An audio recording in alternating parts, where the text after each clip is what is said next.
Mohon saran ya Pak Tung, saya kan mahasiswa di mana sekarang saya masih duduk di bangku kuliah dan saya ingin mengembangkan usaha bapak saya. Pertanyaan bagaimana cara agar saya bisa mengembangkan usaha bapak saya, yaitu sapi potong dan jual daging. Mohon saran.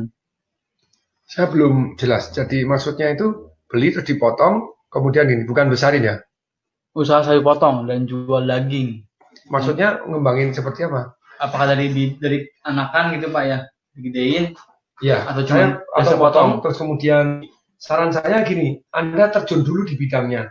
Jadi dampingin orang tua Anda, terus kemudian pelajarin, terus ruangan terbesar di alam semesta adalah ruangan untuk meningkatkan diri dan meningkatkan manfaat diri. Kemudian ikut seminar-seminar saya, Business Revolution. Jadi nanti lihat bisnis modelnya itu kemana. Masa bisnis model itu dia untungnya dari mana sih? Ini Pak, dia balas Pak Leonardo. Ini ternak dan potong. Ternak dan potong Pak Tung. Tadi Pak Christian Chandra 30% profit. Lebih dari 20% Pak. Ajar. Ajar. Good, boleh, fair enough. Terus tadi yang si 30% itu sudah dibagi atau 15-15, 15-15 kakak seru. Dengan ada kemungkinan masih bisa belum tentu laku, walaupun dia di sana-sana sudah membuktikan laku, tetap ada risikonya bisnis, modal bisa hilang, itu 15% tidak menarik. Tapi kalau 60% Pak setahun, jadi kita 30-30, nice. Oke. Terus yang Pak Leonardo tadi yang sapi itu ternak dan potong. Ternak itu istilahnya saya bukan bidang saya. Kalau bukan bidang saya nggak ngerti bisa Anda seperti apa. Kalau di properti yes. Tapi basic awalnya itu begini. Kalau Anda mau mengembangkan, itu jurus yang paling sederhana itu kan cari orang yang sudah berpengalaman di bidang itu. Anda rekrut aja. Jadi Anda kan belum punya pengalaman orang tua nih. Anda mau bantu, cari orang yang lebih hebat, suruh masuk. Suruh masuk, Anda belajar sama dia. Anda belajar, terus kemudian ditarget di apa, gaji boleh, apa minta gaji gede boleh, asal omsetnya gede, no? Asal menguntungkan gede, no? Kalau enggak, jadi cari orang-orang diwawancara. Itu jurusnya Pak Mutarnyadi loh. Kepengen buka apa, dia cari orang-orang diwawancara, konsultan A, konsultan dia yang paling pinter. Di bidang, kalau saya di bidang itu, dikasih warisan itu, saya nggak ngerti, ya saya kan belajar dari yang kerja di tempat saya. Saya tanya, ini mana kita masukin. Kemudian berikutnya cari konsultan-konsultan yang lain atau rekrut calon karyawan-karyawan yang lain. Kita kamu kalau tak kasih begini, tak kasih bagi hasil, kasih gaji, kamu gaji berapa, bagi hasil berapa? Oke sekian. Oke, konsepmu bagaimana? Tanya. Jangan kamu tidak bawa konsep, datang sini ujuk-ujuk cuma terima bagi hasil semua.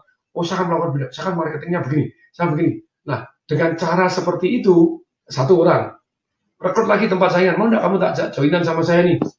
Ya udah bagi hasil dapat gaji. Kalau gini kira-kira mau bagi hasil berapa, gaji berapa kamu? Sekian, oke. Kalau saya enggak nawar, kira-kira mau melakukan apa? Mereka akan cerita, oh saya akan begini, saya begini. Udah Anda paling pintar. Oke. Udah tahu dulu Pak ya katanya. Ilmu keren ya. Ilmu keren. Oke. Misal omset 100 juta, net profit estimasi 30 Pak. 30 itu bagi 2, berarti net profit bagi 2 minimal 20. Ya berarti minimal net profit 40% ya Pak. Jadi kurang gimana? Omsetnya 100 juta, modalnya berapa? Net profit kan 30% dari omset.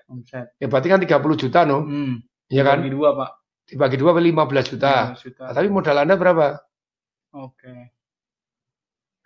Kalau 15 juta Pak, modal saya 15, untungnya 100% gitu lah.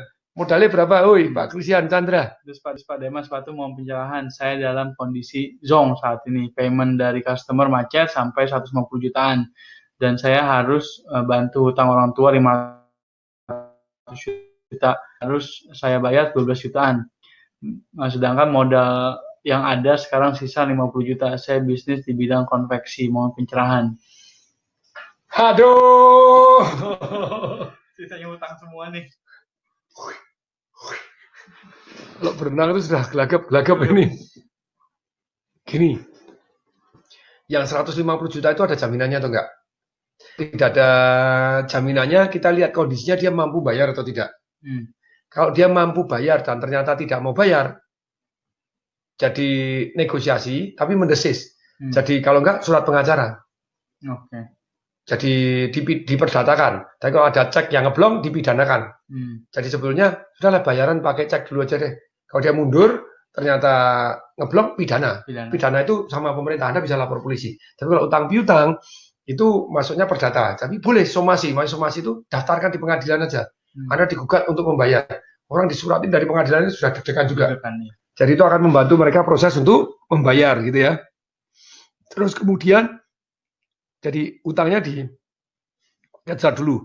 Sedangkan kalau untuk misalnya bayar hutang 12 juta itu walaupun modalnya 50 juta bisa menghasilkan untung berapa? Omset Anda berapa? Kalau bisa omsetnya memadai, oke. Tapi kalau misalnya Anda tidak bisa membayar, di-freeze. Makanya di-freeze itu gini, Pak, saya ini lagi nih, ada tagihan saya 150 juta macet. Jadi saya tidak bisa nyicil Anda 12 juta. Saya bisanya 3 juta, tak bayar 3 juta. Nanti kalau saya bisa dapat bayaran, kamu tak bayar lebih. Jadi kita ngomong dan jangan ngilang. Jangan ngilang. Kalau Anda ngilang, Anda nanti akan percaya. Jadi yang utang kalau 12 juta masih bisa dibayar dari keuntungannya, bayar terus. Jangan makan daging.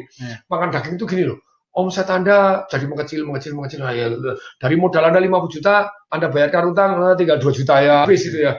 Nah, lebih baik kirim terlebih dahulu pembayarannya. Pak, ini saya macetnya ada tagihan 150 juta.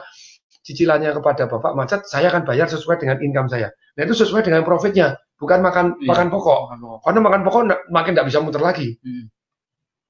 Nah, terus kemudian jadi bahkan dengan kita bayar 3 juta, kemudian kita bayar, pokoknya kita nongol terus menunjukkan kita bisa dipercaya.